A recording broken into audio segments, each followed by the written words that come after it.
ধাপ এবং রাইজারগুলো কীভাবে আসলে প্লেসমেন্ট করতে হয় সেটা আপনাদেরকে দেখাবো। প্রথমত হচ্ছে আমরা এখানে রাইজার হচ্ছে 8টা, 1 2 3 4 5 6 7 8। এই 8টি রাইজার আমরা কীভাবে প্রতিটা 6 ইঞ্চি পর পর কীভাবে বসাতে হয় সেটা আপনাদেরকে দেখাচ্ছি।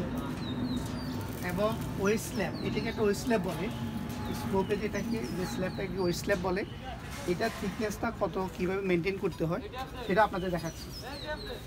এই যে দেখুন এখানে একটা আমরা সুতা দিচ্ছি, সুতার মাধ্যমে আমরা দেখতেছি যে ওয়েট স্ল্যাবের থিকনেসটা 6 ইঞ্চি আছে। এটা পরীক্ষা করতে হয় নিচে একটা এবং টপে, এই দুইটা দাঁতের বটমে যখন লাগানো হয় তখন আপনি এটা চেক করতে পারবেন যে এটা 6 ইঞ্চি ঠিক আছে কি। এখানেও আমাদের 6 ইঞ্চি আছে। দ্বিতীয় বিষয় পরীক্ষা করার নিয়ম হচ্ছে যে এটা রাইজারটা 6 ইঞ্চি আছে কি না সেটা পরীক্ষা করার জন্য এভাবে আপনাকে চেক করতে হবে। এটা আমাদের 6 ইঞ্চি আছে, 6 ইঞ্চি।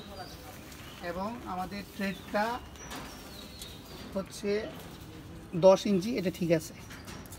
এই যে 10 ইঞ্চি, এটা চেক করতে হয়, প্রত্যেকটাই এভাবে চেক করতে হয় যে 10 ইঞ্চি ঠিক আছে কিনা। তাহলে আমাদের রাইজারটা হচ্ছে 6 ইঞ্চি আর থ্রেডটা হচ্ছে আমাদের 10 ইঞ্চি। আর এভাবেই সিঁড়ির শুরু থেকে শেষ পর্যন্ত দাঁতগুলো সঠিকভাবে মেনটেন করে অ্যাজ পার ড্রয়িং অনুযায়ী বসাতে হয়।